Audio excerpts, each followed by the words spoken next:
Assalamualaikum warahmatullahi wabarakatuh. Perkenalkan, nama saya Preti Sinta dengan NIM 105441102122, kelas Bio 1A, jurusan Pendidikan Biologi, Fakultas Keguruan dan Ilmu Pendidikan, Universitas Muhammadiyah Makassar.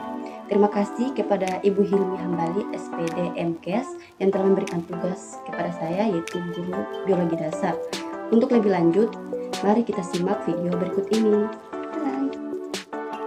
Baiklah, di sini saya akan menjelaskan materi yang saya ambil, yaitu tentang sel virus.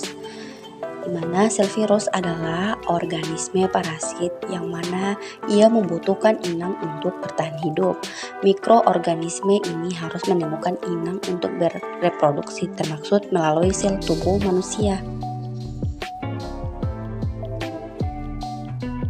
Adapun dari penjelasan virus, kita lanjut ke ciri-ciri virus. Ciri-ciri virus yaitu hanya memiliki satu jenis asam nukleat yang diselubungi oleh kapsid atau selubung protein. Asam nukleat ini yaitu DNA atau RNA. Ukurannya sangat kecil, yaitu antara 25 sampai 300 nm. Untuk 1 nm sama dengan 10 sampai 9 m. Tubuh virus tidak berbentuk sel, sehingga virus tidak memiliki inti sel, membran plasma, dan sitoplasma. Hanya dapat hidup dan berkembang biak pada sel hidup atau dikenal juga sebagai parasit intraseluler obligat.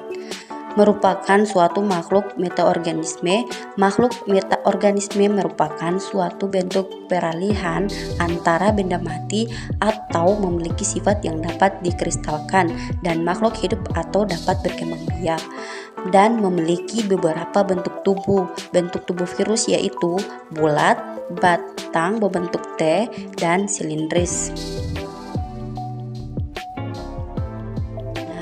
Setelah ciri-ciri virus, kita berlanjut ke struktur tubuh virus. Pada umumnya, struktur tubuh yang dimiliki oleh virus terdiri dari asam nukleat dan kapsid. Selain itu, mikroorganisme ini juga memiliki struktur tambahan, seperti asam nukleat ini terdiri dari DNA atau RNA. Secara umum, struktur tubuh virus terdiri atas 4 bagian, yaitu kepala, isi tubuh, ekor, dan kapsid. Ini saya akan menjelaskan struktur virus. Yang pertama, kepala. Virus memiliki kepala berisi DNA atau RNA yang menjadi bahan genetik kehidupannya. Kedua, isi tubuh. Isi tubuh virus atau biasa disebut virion adalah bahan genetik yang berupa salah satu tipe asam nukleat, DNA atau RNA. Ketiga, ekor. Ekor adalah bagian dalam struktur tubuh virus yang berfungsi sebagai alat untuk menempelkan diri pada sel inang. Keempat, kapsid. Kapsid adalah lapisan berupa rangkaian kapsomer pada tubuh virus yang berfungsi sebagai pembungkus DNA atau RNA. Ada beberapa klasifikasi virus. Yang pertama, klasifikasi virus berdasarkan jenis sel inang, yaitu virus penyerang tanaman. Virus ini bisa merusak tanaman yang sedang kamu tanam dan rawat. Virus penyerang manusia. Virus penyerang manusia sangatlah banyak dan beberapa virus ada yang membahayakan manusia, seperti virus HIV influenza, virus corona, virus Omicron, dan lain-lain. Ketiga, virus penyerang hewan. Virus penyerang hewan ini bisa membuat hewan yang kamu rawat jatuh sakit atau bahkan mati, contohnya flu burung, rabies, dan sebagainya. Virus penyerang bakteri. Virus penyerang bakteri salah satu contohnya adalah virus T. Klasifikasi virus berdasarkan ada atau tidak selubung di nukleokapsid. Pertama, virus berselubung. Virus berselubung adalah virus yang di dalam selubung atau ada glikoprotein dan lipoprotein.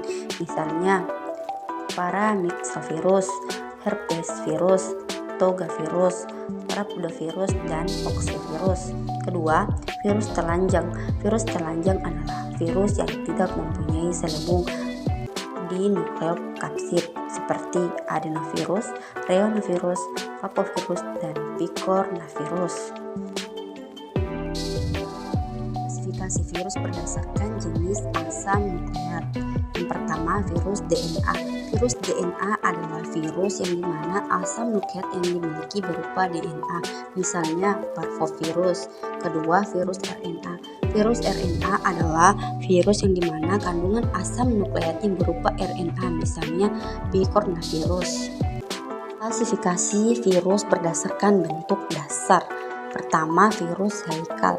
Virus ini hanya mempunyai satu sumbu rotasi saja, yang dimana bentuk sumbu itu seperti batang panjang, bentuknya heliks, dan nukleokapsid, mudah bergerak atau tidak kaku, misalnya virus flu.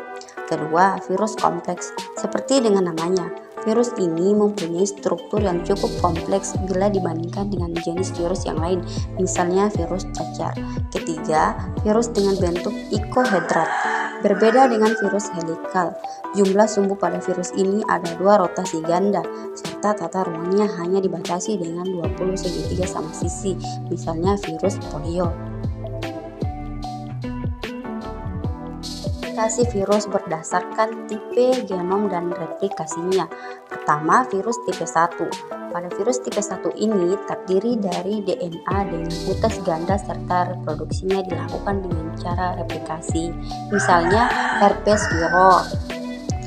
Kedua, virus tipe 2. Virus tipe 2 terdiri dari DNA dengan utas tunggal serta reproduksinya dilakukan dengan cara replikasi, misalnya virus MVM.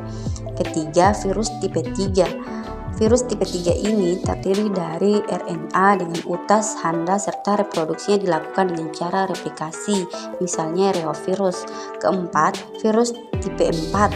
Virus tipe 4 terdiri dari RNA dengan utas tunggal positif serta reproduksi dilakukan dengan cara replikasi, misalnya virus polio. Virus tipe 5. Virus tipe 5 terdiri dari RNA dengan utas tunggal negatif dan reproduksinya dilakukan dengan cara replikasi, misalnya virus rabies. Virus tipe 6. Virus tipe 6 terdiri dari RNA dengan utas tunggal positif dan DNA sebagai perantaranya serta reproduksinya dilakukan dengan cara transkriptasi balik, misalnya virus AIDS. Ketujuh, virus tipe 7. Virus tipe 7 terdiri dari RNA dengan utas ganda dengan RNA sebagai perantara serta reproduksinya dengan cara transkriptasi balik, misalnya heparnavirus. Klasifikasi virus berdasarkan jumlah kapsomernya. Pertama, virus yang kapsomernya berjumlah 32 seperti parvovirus. Virus yang kapsomernya berjumlah 60 seperti picornavirus. Ketiga, virus yang kapsomernya berjumlah 72 seperti papovirus. Keempat, virus yang kapsomernya berjumlah 162 seperti herpes virus. Kelima, virus yang kapsomernya berjumlah 252 seperti adenovirus. Jenis virus. Pertama, virus DNA. Virus DNA adalah virus yang materi genetiknya berupa asam nukleat yang berbentuk rantai ganda berpilin. Di dalam sel inangnya, DNA pada virus akan mengalami replikasi menjadi beberapa DNA dan juga akan mengalami transkripsi menjadi mRNA.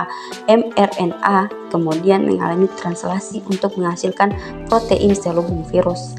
Kedua, virus RNA. Virus RNA adalah virus yang materi genetiknya berupa asam nukleat yang berbentuk rantai tunggal atau ganda tidak berpilin. Di dalam sel inangnya, RNA pada virus akan mengalami transkripsi balik menjadi hibrid RNA-DNA dan akhirnya membentuk DNA. Selanjutnya, DNA virus akan masuk ke inti sel inangnya, menyisip ke dalam DNA inangnya. DNA virus akan merusak DNA inangnya dan membentuk mRNA. Bentuk virus. Virus yang sering kita ketahui biasanya berupa lingkaran, tetapi pada kenyataannya ada banyak sekali bentuk virus. Lalu apa aja sih bentuk virus yang ada? Pertama, virus dengan bentuk filamen atau benang. Layaknya sebuah benang, maka virus ini bisa dibilang memiliki ukuran yang cukup tipis, misalnya virus Ebola. Kedua, virus dengan bentuk bulat. Virus berbentuk bulat merupakan virus yang umumnya diketahui oleh banyak orang. Salah satu contoh dari bentuk virus ini adalah Human Immunodeficiency Virus, yaitu HIV. Virus dengan bentuk seperti huruf T. Virus ini bentuknya hampir sama dengan huruf T. Virus dengan bentuk ini contohnya ada pada virus yang mengganggu kesehatan bakteri Escherichia coli atau dikenal dengan bakteriofag. 4. Virus dengan bentuk batang. Virus batang ini bisa kita lihat pada TMV. Kelima, virus dengan bentuk batang dan ujungnya oval. Pada virus berbentuk batang dengan ujung oval ini salah satu contohnya berupa virus rhabdovirus. Keenam, virus dengan bentuk polihedral. Salah satu contoh virus yang memiliki bentuk polihedral adalah adenovirus.